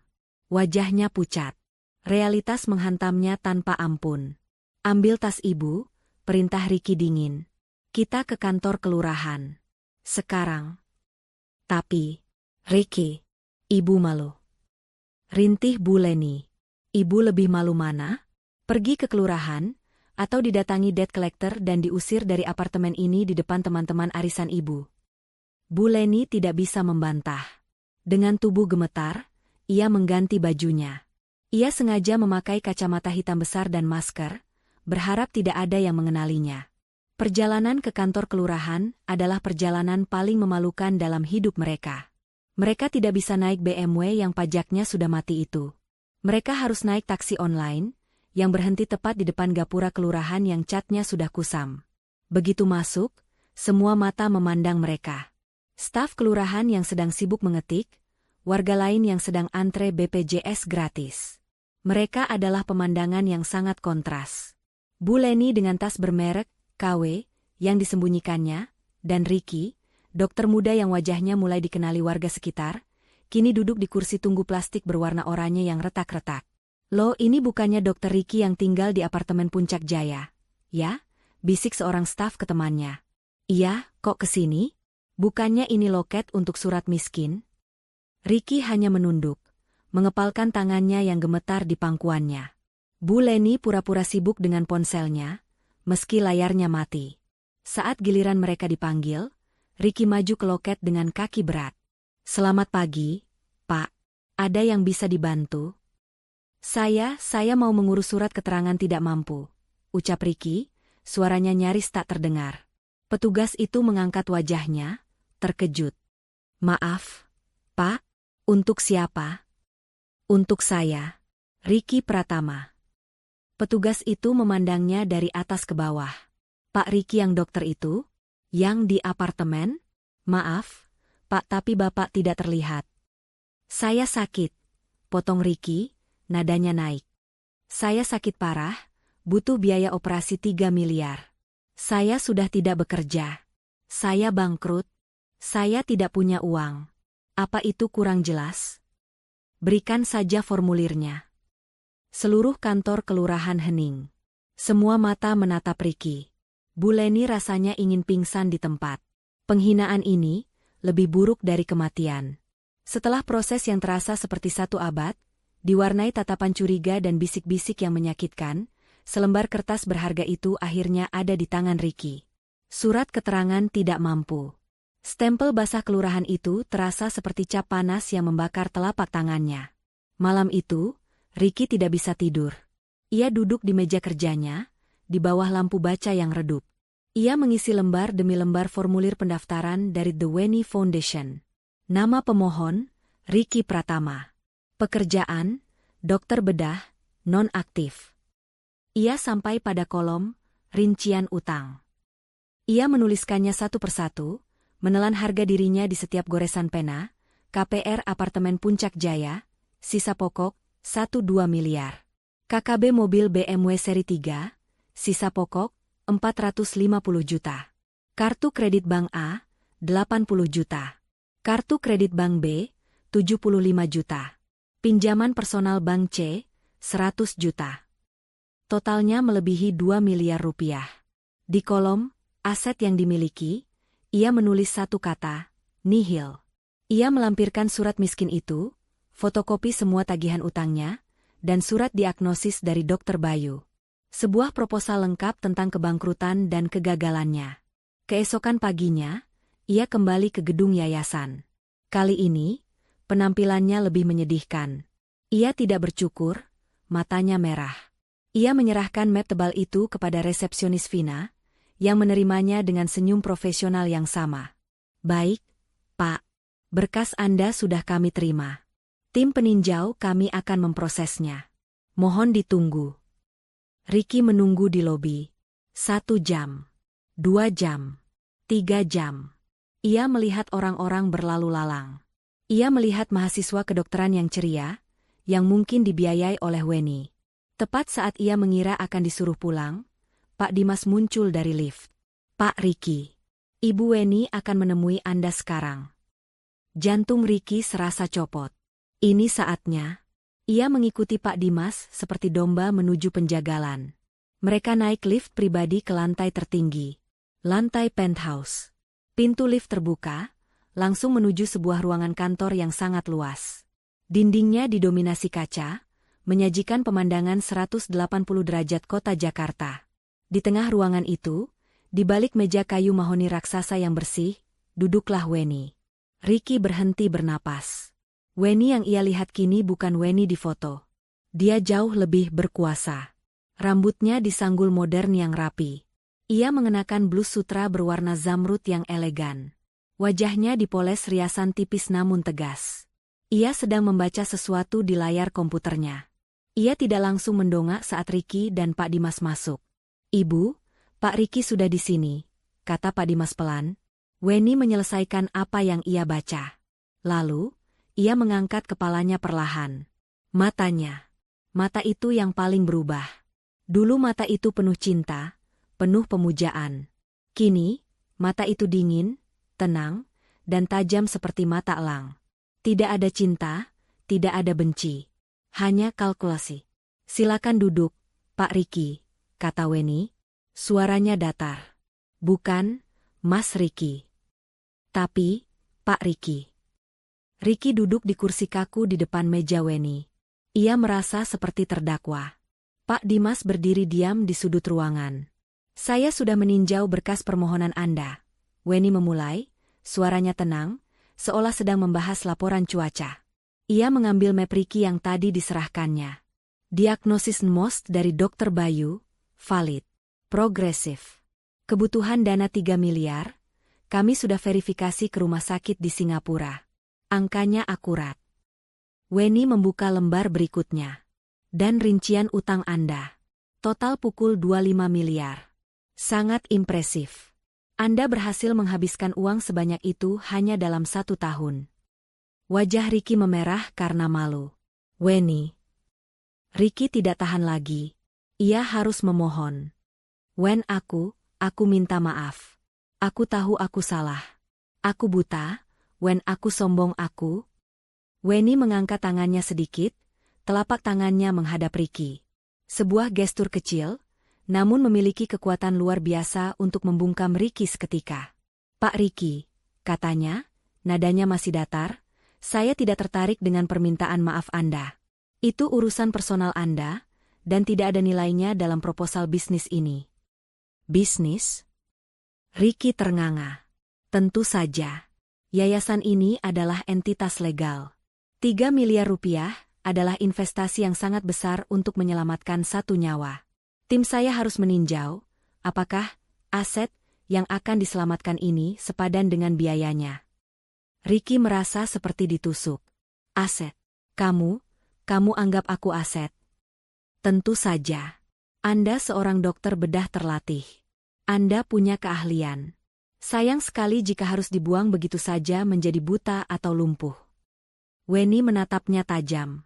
"Tapi, Anda juga punya rekam jejak yang sangat buruk dalam mengelola investasi yang diberikan orang lain kepada Anda." Kalimat itu menohok Ricky tepat di jantung. Weni merujuk pada 5 tahun biaya kuliahnya. Ricky menunduk. Ia kalah telak. "Lalu apa keputusanmu, Wen? Kamu akan menolakku?" Weni bersandar di kursinya. Ia menatap Ricky lama. Keheningan di ruangan itu terasa begitu berat. "Tidak. Permohonan Anda disetujui." Napas Ricky terlepas. Air mata lega nyaris tumpah. "Weni, terima kasih. Terima kasih. Aku janji aku akan." "Saya belum selesai," potong Weni, suaranya masih sedingin es. "Yayasan akan menanggung penuh biaya 3 miliar untuk operasi Anda di Singapura." "Terima kasih, Tuhan. Terima kasih, Wen." Dan, Weni melanjutkan, seolah Ricky tidak berbicara, yayasan juga akan mengambil alih seluruh utang konsumtif Anda yang pukul 25 miliar itu. Ricky ternganga. "Apa? Weni, kamu akan bayar utang mobilku? Apartemenku?" "Benar. Saya tidak mau aset. Saya diganggu oleh debt collector saat sedang dalam masa pemulihan." Ricky tidak percaya ini. Ini lebih dari yang ia harapkan. "Weni, aku tidak tahu harus bilang apa." "Jangan bilang apa-apa. Karena ini bukan hadiah," kata Weni. "Ini bukan sedekah. Ini bukan belas kasihan." Weni berdiri dari kursinya. Ia berjalan ke arah jendela kaca besar, memandang kota di bawahnya. "Ini adalah beasiswa terikat. Kontrak kerja." Ricky menegang. "Kontrak kerja?" Weni berbalik. Matanya menatap Ricky lurus-lurus. Tatapan yang sama sekali tidak menyimpan cinta, hanya bisnis murni.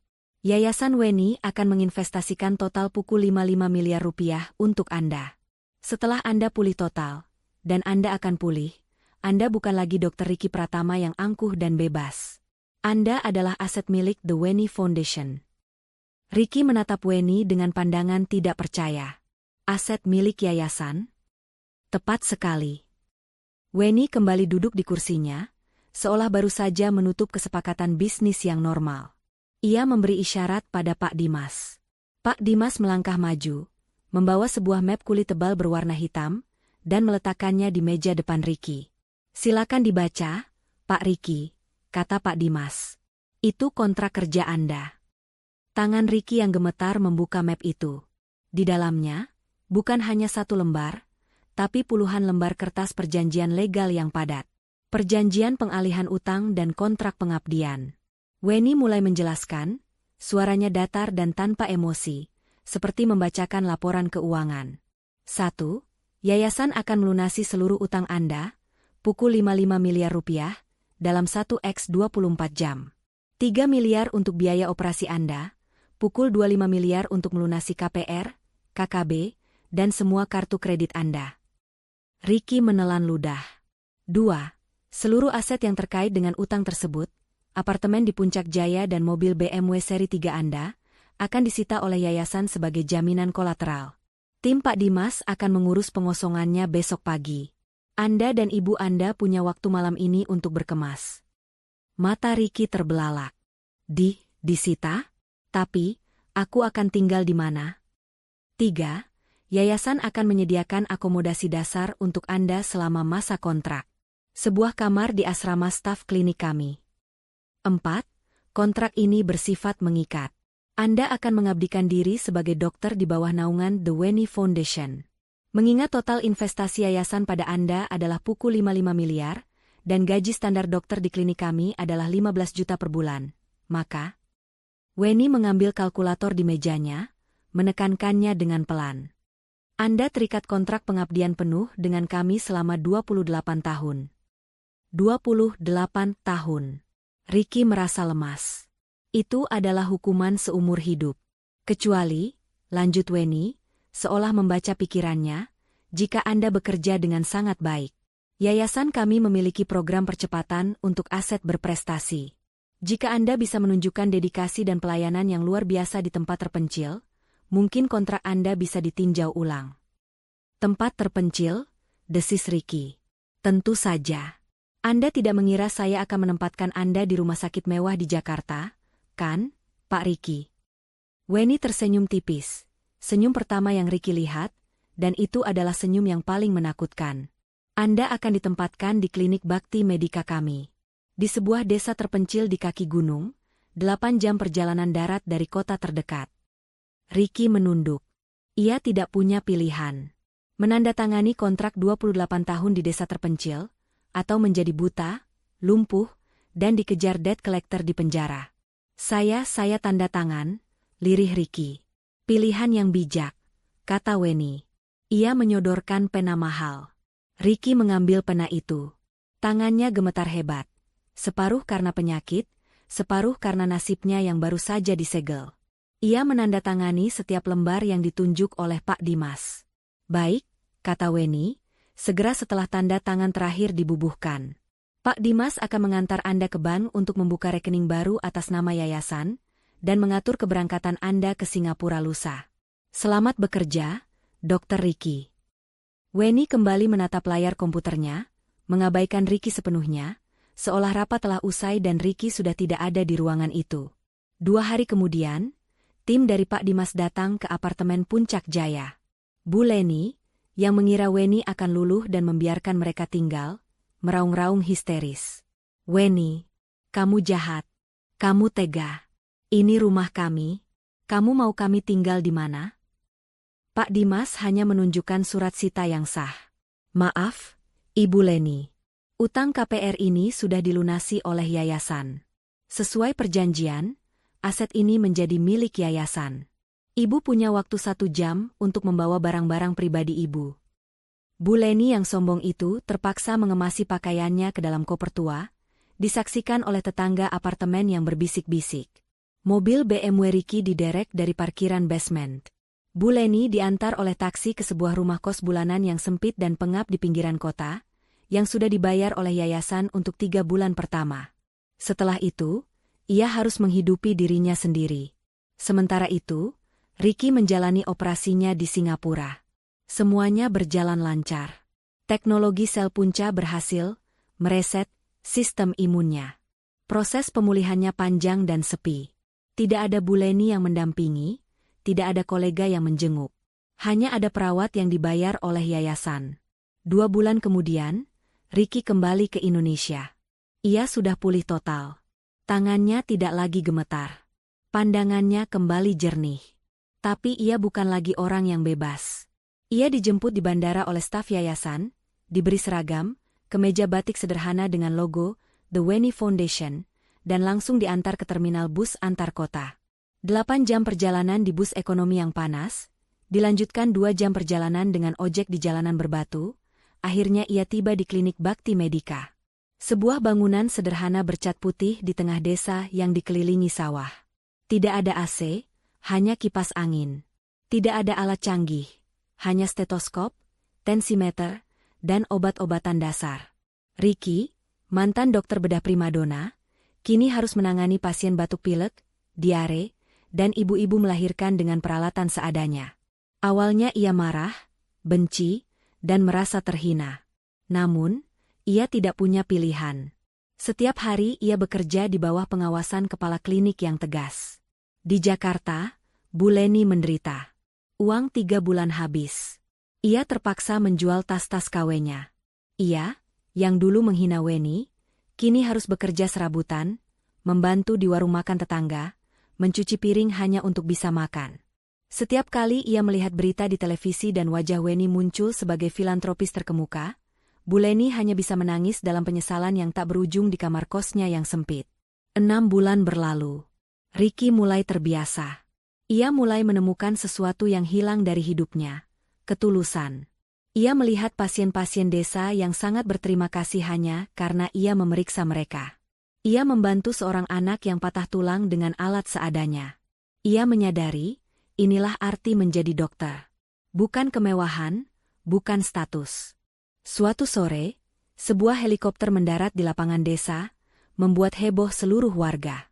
Ricky, yang sedang mengobati luka seorang petani, mendongak. Dari helikopter itu, turunlah Weni, didampingi Pak Dimas. Ia datang untuk inspeksi rutin. Weni, dalam balutan kemeja linen yang rapi, berjalan masuk ke klinik. Ia melihat Ricky, yang kini kulitnya sedikit menghitam karena matahari, kemeja seragamnya basah oleh keringat. Weni tidak menyapanya secara pribadi. Ia memeriksa laporan, buku stok obat, dan catatan pasien. Ia berhenti di depan Ricky, yang sedang menenangkan seorang anak kecil yang menangis karena disuntik. Tangan Ricky, yang dulu gemetar karena penyakit dan kesombongan, kini begitu mantap dan lembut menepuk-nepuk punggung anak itu. Mata mereka bertemu sejenak. Ricky menunduk hormat. "Selamat sore, Ibu Weni. Laporan pasien harian sudah di meja kepala klinik." Weni menatapnya lama. Tidak ada lagi kemarahan di matanya. Hanya tatapan seorang pimpinan pada stafnya. "Kerja bagus, Dr. Ricky. Pertahankan. Masih ada 27,5 tahun lagi." Weni berbalik, kembali ke helikopternya. Ricky memandangi helikopter itu terbang menjauh.